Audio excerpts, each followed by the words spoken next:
Morning, children.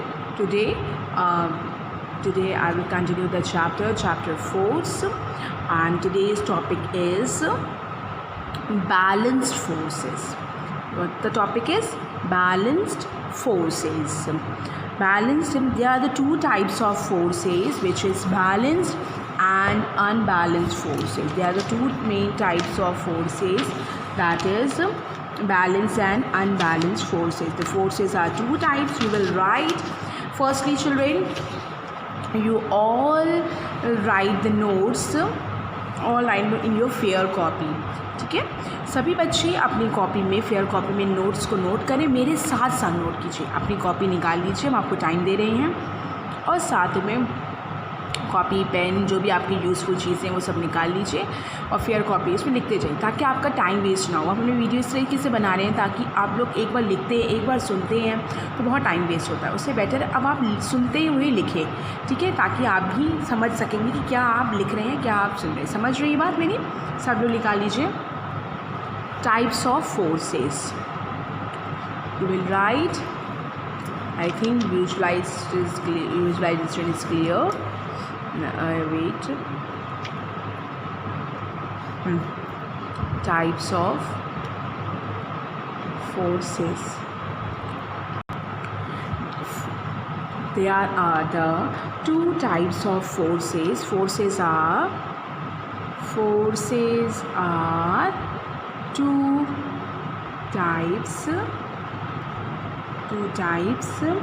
First is balanced force,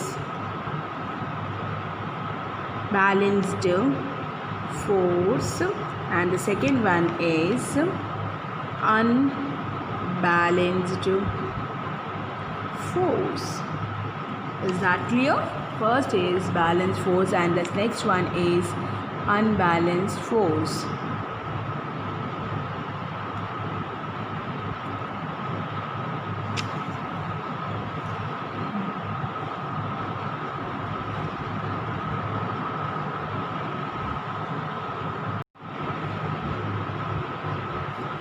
Now, the first heading is balanced force. Now, you will write first heading. Balanced force, जैसे कि इसकी हमें word से ही पता चला balanced, कि जिसको बैलेंस किया जा सकता है। बैलेंस करने का मतलब, अभी बैलेंस करने का मतलब ये कि जिसमें बहुत तरह से हर तरफ से फोर्स लगाए जा रहे हैं, चारों तरफ से फोर्स लगाए जाते हैं, और उसको वो एक स्टेबल पोजीशन में है। That we say that this is the balanced force. The resulting force acting on a body is zero. The force will be the balanced force. Is that clear? If लिखेंगे इसकी definition, if the resultant of all the forces acting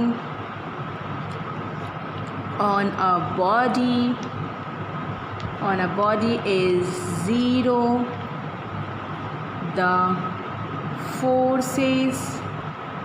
the forces are called balanced forces. Is that clear? The forces are called balanced forces. तो इसका एक हम छोटा सा diagram बनाएंगे, आपको समझ में आएगा उस डायग्राम से कि ये बैलेंस फोर्स क्या होता है। ठीक है, देखिए। Now start the diagram is this.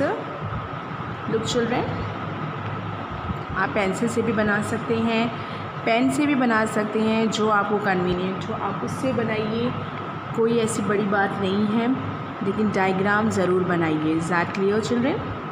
एक हम बॉक्स बना रहे हैं जिसमें आप लोग के वुलन क्लोथ्स रखे जाते हैं, जिससे कई लोग ड्रम भी कहते हैं, कई लोग उसको क्या बक्सा भी कहते हैं, बॉक्स भी कहते हैं, जो भी आपको समझ में आए, जो आपको इजी वर्ड लगे आप उसको बोल सकते हैं। हम इसको बॉक्स वर्ड यूज़ करेंगे क्योंकि हमें एक्सप्लेनेशन देना है, इसलिए। That clear children? देखिए, ये बॉक्स हमने बनाया है। आप भी बैलेंस फोर्स का एक एग्जाम्पल बता सकते हैं। तो इसमें क्या है, heavy box does not move, heavy box does not move. फिर क्या लिखेगा, ये जिसका भी इसका वेट है वो ग्राउंड की तरफ है, फोर्स ऑफ ग्रेविटी जिसे कहेंगे हम लोग, force of gravity, is that clear, जिसको कहेंगे वेट, जितना भी वेट है वो नीचे ग्राउंड की तरफ है, इसका wait of box. Clear. Next is force of friction. हमने यहाँ से क्या लगाया, फोर्स ऑफ फ्रिक्शन। फ्रिक्शन जानते हैं ना, जिसको जो आपकी ड्राफ्ट स्पेस में फॉलो करता है, that is called the friction. Force of reaction, force of reaction, ये चारों तरफ से फोर्स लग रही है, कोई भी स्टेबल पोजीशन में ये है, अगर ऑब्जेक्ट एक्सर्टेड बाय ग्राउंड, इसको कह सकते हैं हम लोग, exerted by ground.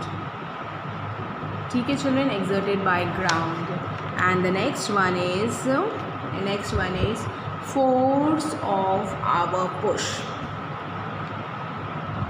Force of our push, हमारे पुश करने से जो फोर्स होगा। देखो जैसे कि यही अगर बुक रखी हुई है, जब तक हम फोर्स नहीं लग रहा, हर तरह से फोर्स लग रहा है, इधर से भी लग रहा है फोर्स ऑफ फ्रिक्शन, इधर से फोर्स ऑफ पुश लग रहा है, इधर से फोर्स ऑफ रिएक्शन है, और नीचे ग्राउंड से क्या है, force of gravity, weight of box, that is called, they are forces acting on this in this box. Is that clear children? तो फॉर एग्जाम्पल करके आप इसको लिख सकते हैं, a heavy box lying on a ground. For example यहाँ पे हम लिख देते हैं चिल्ड्रन, फॉर एग्जाम्पल, और यहाँ लिख देते हैं, ये बॉक्स बना दिया हमने, बस इतना बहुत है बताना। Heavy box is lying on the ground, on the ground. Is that clear? The heavy box lying on the ground. The four forces acting on the box are, the four forces acting on a box are 1 2 3 4, ये boxes के forces lie कर रहे हैं। Is that clear? तो आप बता सकते हैं force of our push, force of friction, force of gravity, force of reaction on ground, ये तीन फोर्सेस हैं। क्या लिखना चाहे लिख सकते हैं, there are the four forces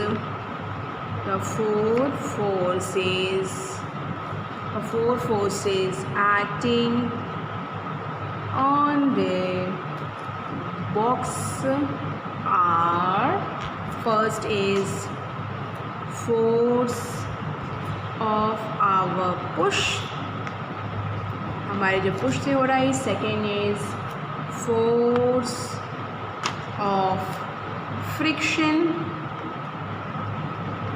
third is force of gravity,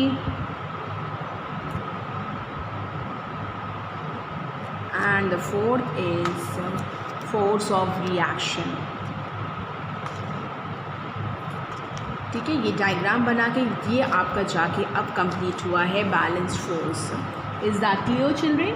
balance force में क्या है, the resultant of all the forces acting on a body is zero, इसमें ज़ीरो होना ज़रूरी होता है, that is called the balanced force. Clear? अब आगे एक फोर्स ऑफ ग्रेविटी का वैसे ये बताया गया, फोर्स ऑफ आवर पुश में हमने यहाँ पे बता दिया था आपको, यहाँ पे पुश में लिखना चाहिए, ये फोर्स ऑफ पुश हो गया, ये फोर्स ऑफ ग्रेविटी हो गया, ग्रेविटी में वेट ऑफ द बॉक्स लिख दिया, पुल्स द बॉक्स डाउनवर्ड की तरफ जो लग रहा है, पुल्स द बॉक्स डाउनवर्ड की तरफ है। जो फ्रिक्शन फोर्स है ये अपोजिट द पुश, इस पुश को अपोज कर रहा है, देख रहे हैं ना, फ्रिक्शन फोर्स है जो इस पुश को क्या अपोज कर रहा है, and does not allow the boxes to move, box को मूव नहीं होने दे रहा है। ग्रेविटी जो है वो कहाँ की तरफ लग रही है, डाउनवर्ड लग रही है। क्लियर? रिएक्शन जो है इसका अपवर्ड डायरेक्शन में लग रहा है। तो ये all the forces are acting on this. अगर आप बताना चाहें तो आप बता भी सकते हैं, इसमें अंदर ब्रैकेट में लिख दिया, तो ये भी एकदम करेक्ट है। Clear children? आगे हम लोग पढ़ते हैं। आगे हमारा टॉपिक है बैलेंस्ड हो गया तो हम लोग अनबैलेंस्ड। बैलेंस में एक चीज़ हम और बताएंगे, the balance force can not produce motion in a stationary object. Body stop a moving body. They can, however, can change the shape of the body. Only they can change shape of the body. The balance forces exist on this a rubber ball. Rubber ball can also exist the balance force. Is that clear? Next is unbalanced force. Next is unbalanced force. Unbalanced force. Unbalance यानी balance का just opposite. उसमें क्या लिखा था हमने कि उसमें लिखा था हमने if the resultant of all the forces acting on a body is zero.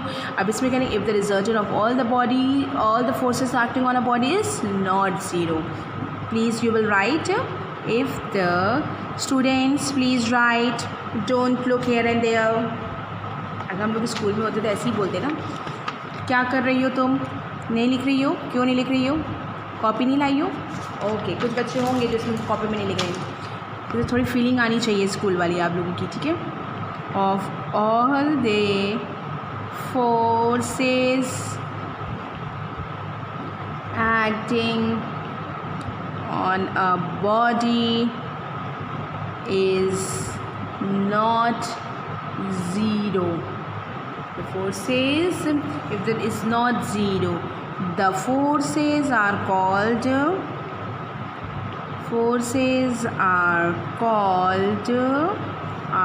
what called unbalanced forces. Is that clear, children? This is called the unbalanced forces. Unbalanced forces can move of the stationary and they can stop a moving object. हम इसको stop भी कर सकते हैं of the moving object को. Is that clear, children? Now, for example, फिर से इसमें भी एक डायग्राम बनाया चिल्ड्रन हमने। आप देख सकते हैं क्या बन रहा है। कुछ थोड़ी मेरी आर्ट थोड़ी सी पुअर है, लेकिन इतनी भी पुअर नहीं है, नॉट बैड।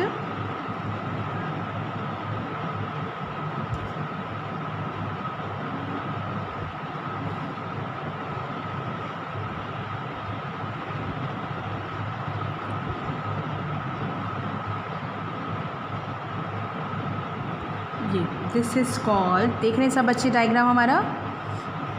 क्या हुआ, तुम्हारे पास स्केल नहीं है तो कोई बात नहीं बेटा, हाथ से बना लो। ओके कुछ बच्चे होंगे, मैम ये क्या लिखा है, the force of gravity, this is force of gravity. ये क्या है, weight of toy car. Clear? This is force of reaction,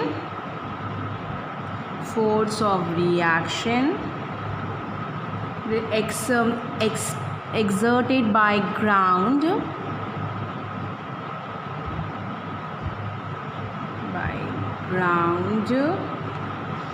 force of reaction exerted by ground, force of friction,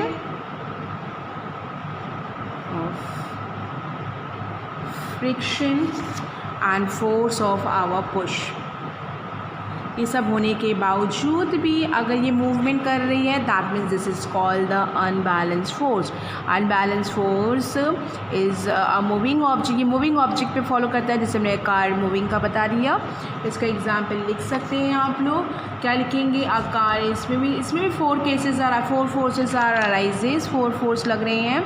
इसका टॉय कार स्टार्ट्स मूविंग, इसका example लिखेंगे, यहाँ पे लिखा था हमने हैवी बॉक्स, यहाँ लिखेंगे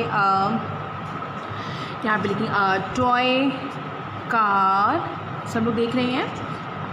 toy car starts moving,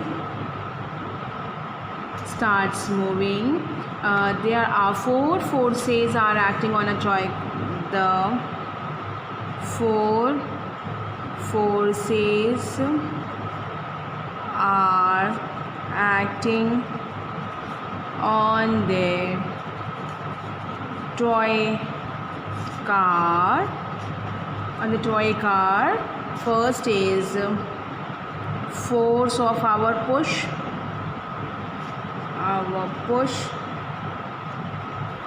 Second is force of friction.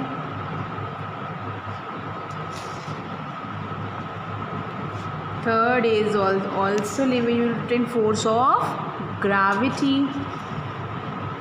सब समझ रहे ना हमारी बात को? जो अर्थ की तरफ लगता है force, that is called the gravity. The always force acting on downward direction. Okay. The next is force of reaction of ground. Clear? तो ये 4 फोर्सेस इसमें भी लिखे जाएंगे. तो आई होप कि ये आप लोगों को क्लियर हुआ होगा. Now before starting the new topic, I will give you one question homework, only one question. Okay, and also please write in your copy and learn that all things. This is all are very important. Okay children, all are very important. Now you all write what are the difference between balanced and unbalanced for their homework. Okay, today is your homework. Different, write the difference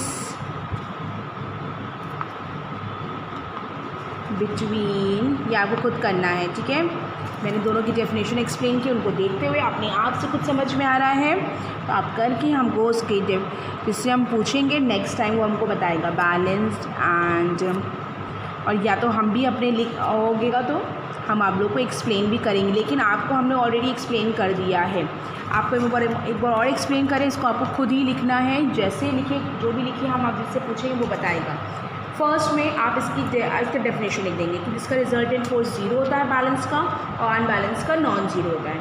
हम आपको answer ही बता रहे हैं, एक तरह सुन लीजिए, note भी कर सकते हैं कुछ लोग. फिर से हम बोल रहे हैं कि फर्स्ट में आप इनका डेफिनेशन लिख सकते हैं कि इसका बैलेंस फोर्स 0 होता है, उसका नहीं 0 होता है. सेकेंड टॉपिक आप लिख सकते हैं the force can not bring an object at rest to be in the motion. ये ऐसा फोर्स होता है जो रेस्ट में ही रहता है, मोशन में नहीं रहता. इसको मोशन में नहीं किया जा सकता है, लेकिन इसका जस्ट अपोजिट रहता है unbalance. These forces can bring the object at rest positive to be the rest position to be in the motion. Okay, motion में इसको, ये मोशन में ही रहता है कौन, अनबैलेंस. थर्ड पॉइंट, जो बैलेंस फोर्स क्या होता है, forces normally change the shape of the object. इसको चेंज शेप कर सकते हैं, और लेकिन अनबैलेंस्ड में can not change the shape of the object normally. Balance force such forces can not change the speed and direction of the object in motion, and such forces can change the speed and direction of the object in motion. जो हमने बोला है, इन audio video को फिर से सुन लेना, देख लेना, और उसके बाद इसके डिफरेंस को लिख लेना, और लास्ट में इनका एक एग्जाम्पल. 4 डिफरेंस हमने बोले हैं और 5th डिफरेंस आपका ये एग्जाम्पल है. Is that clear children? I hope आप लोग की समझ में आया होगा. आज हम इतना ही रखते हैं, नेक्स्ट टाइम हम और पढ़ाएंगे. Thank you class, have a nice day.